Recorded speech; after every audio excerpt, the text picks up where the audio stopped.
Selamat pagi Bapak Ibu Saudara yang diberkati Tuhan. Puji Tuhan, kita bersyukur kepada Tuhan kembali untuk dengarkan renungan firman saat pagi hari ini.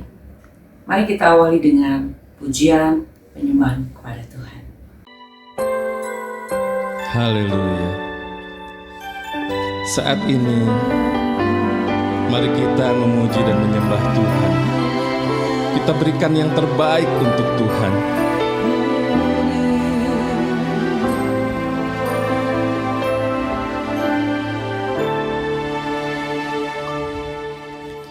Saat ini, saat indah, ku memuji dan menyembah hadirat-Mu. Ku rasakan saat ku sembah Kau. Saat ini, saat Tuhan Kau curahkan urapan-Mu, hadirat-Mu ku rasakan saat ku sembah Kau.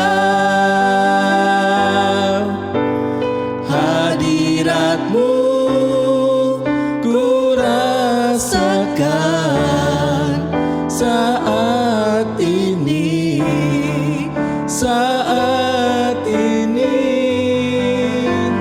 Urapan-Mu ku rasakan saat aku menyembah Kau Tuhan.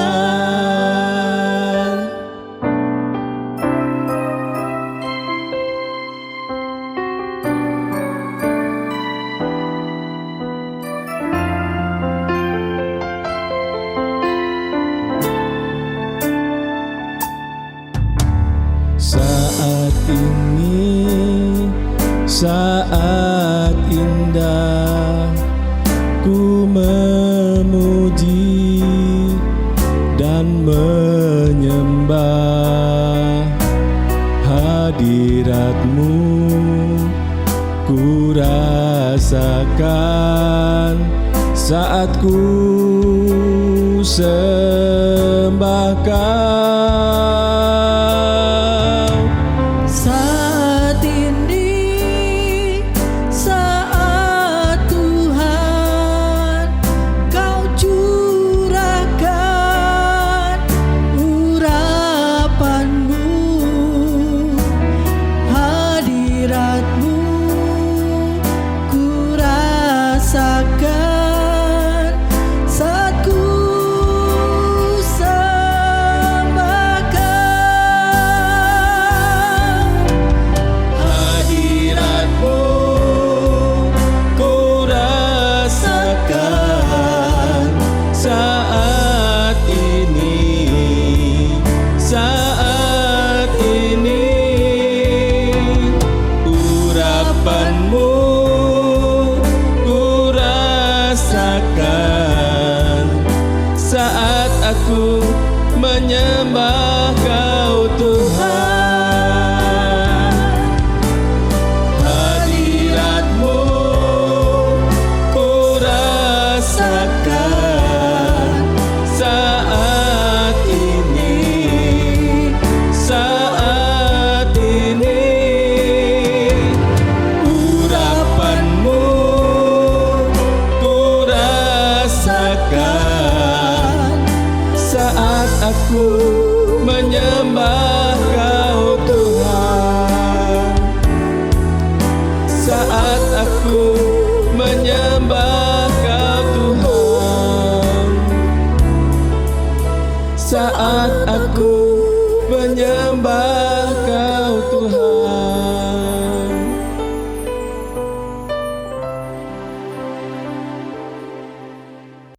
Puji Tuhan, mari kita berdoa. Bapa dalam surga, kami bersyukur kepada Tuhan buat segala kebaikan-Mu, sampai saat pagi hari ini Tuhan. Terima kasih Tuhan bahwa segala sesuatu yang Tuhan nyatakan dalam kehidupan kami. Sampai pagi hari ini sebelum kami lakukan aktivitas kami mau mendengarkan sebagian daripada firman-Mu. Biarlah firman-Mu memimpin langkah hidup kami sepanjang hari ini. Makasih Bapa, ucap syukur ini doa kami dalam nama Tuhan Yesus. Haleluya, amin. Puji Tuhan. Renungan firman Tuhan saat pagi hari ini masih seperti tema besar kita, menjadi dampak atau berdampak.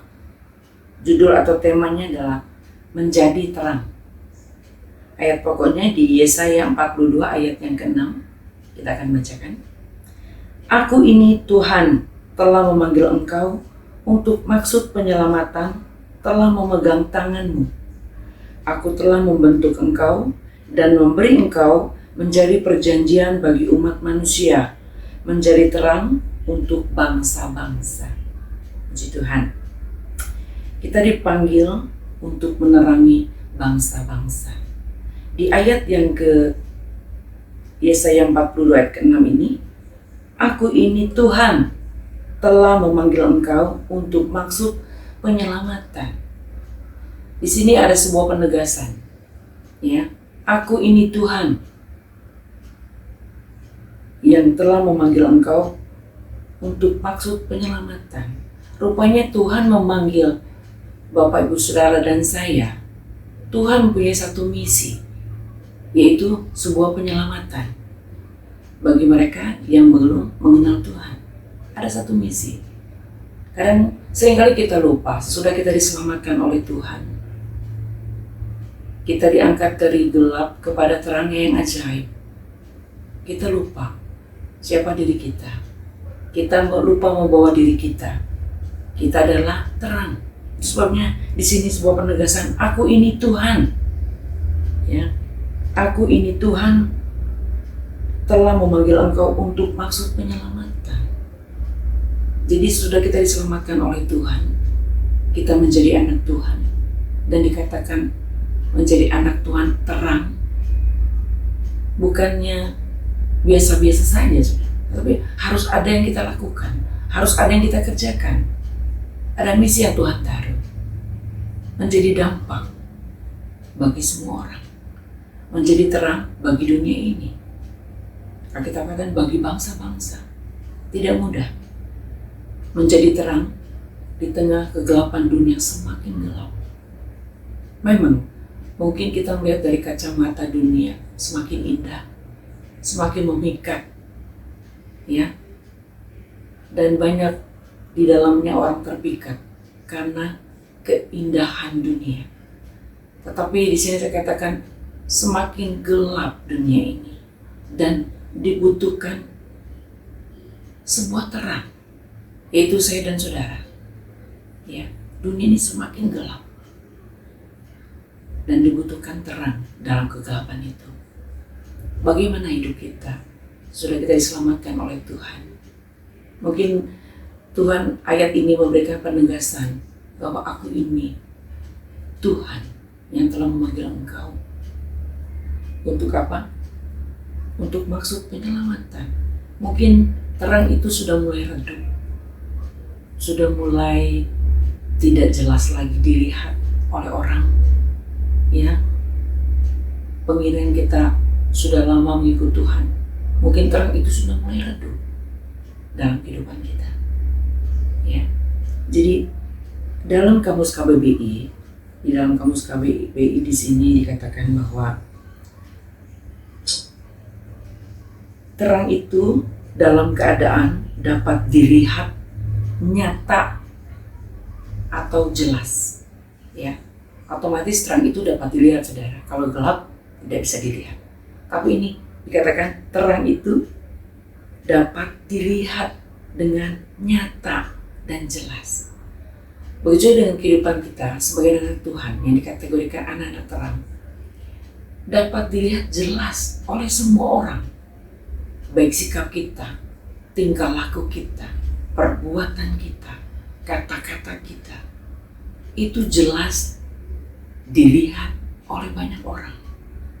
Ya, mungkin di sekitar kita, tetangga kita, dalam pekerjaan kita. Karena kita terang, otomatis jelas terlihat, saudara. Jadi kalau ada hal yang kecil pun yang salah, itu akan terlihat jelas, saudara. Bagaimana simbol terang itu dalam kehidupan anak Tuhan? Yang pertama, kasih dari Tuhan.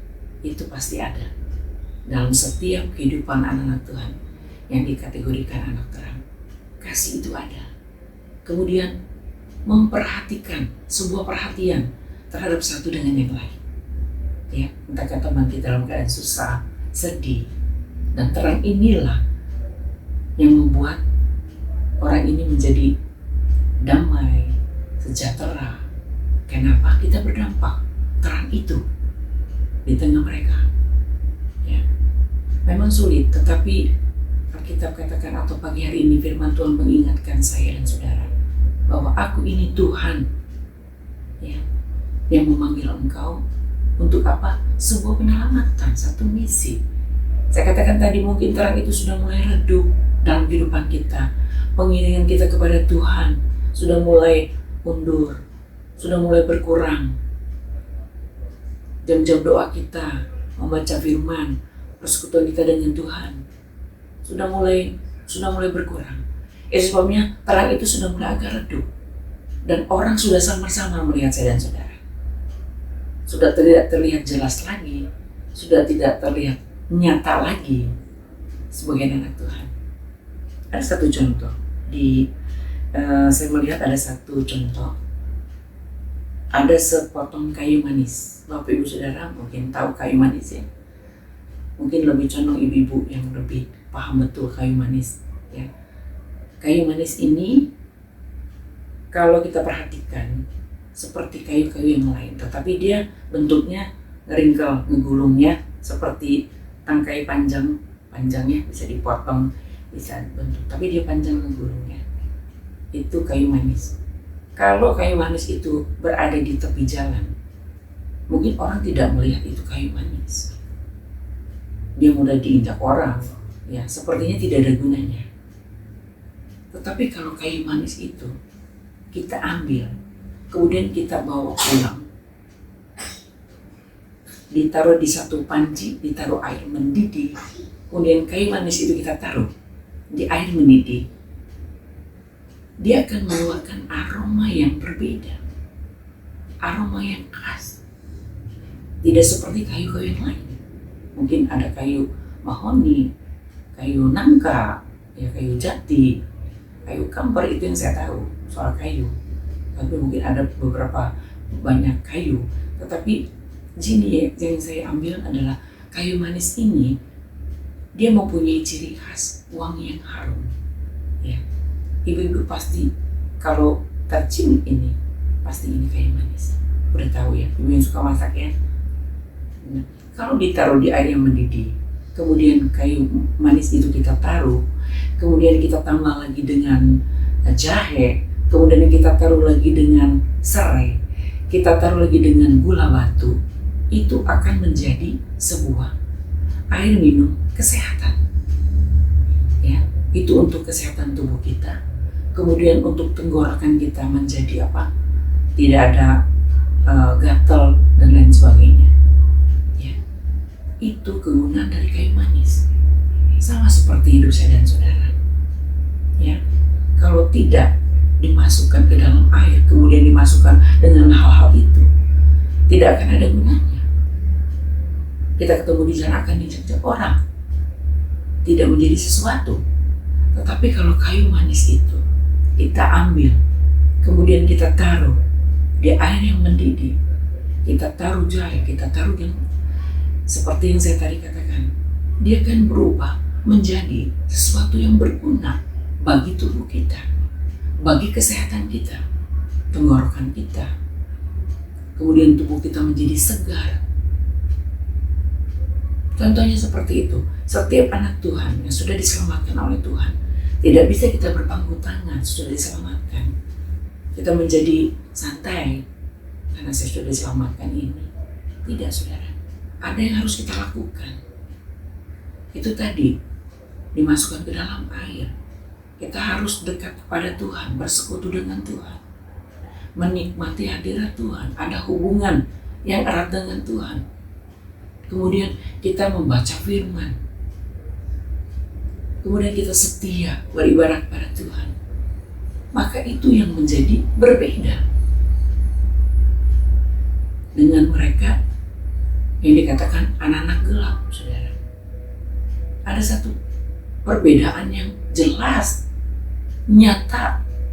Di Kamus KBBI dapat dilihat jelas, nyata. Ada perbedaannya nyata, saudara. Bukannya seperti terang yang mau hampir redup, tapi dia jelas, nyata. Kenapa? Karena pribadinya ada kasih Tuhan, ada kedekatan khusus dengan Tuhan.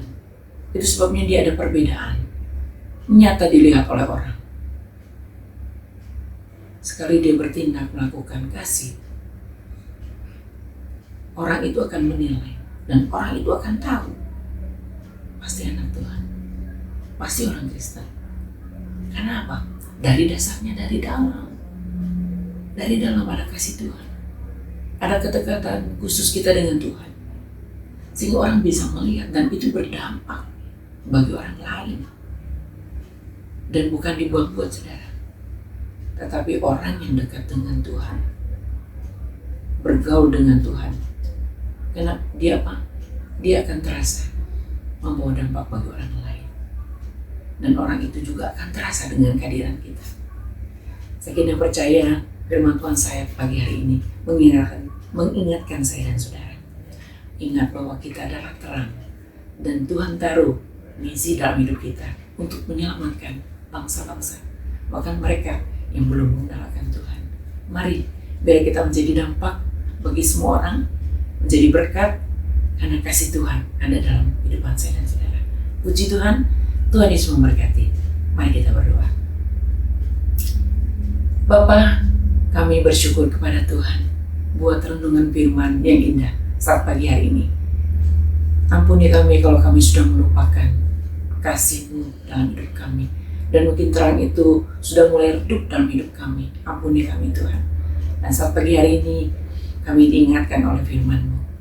Biarlah kami boleh menjadi terang yang dapat dilihat oleh semua orang, dan kami boleh menjadi berkat bagi banyak orang. Terima kasih Bapa yang baik.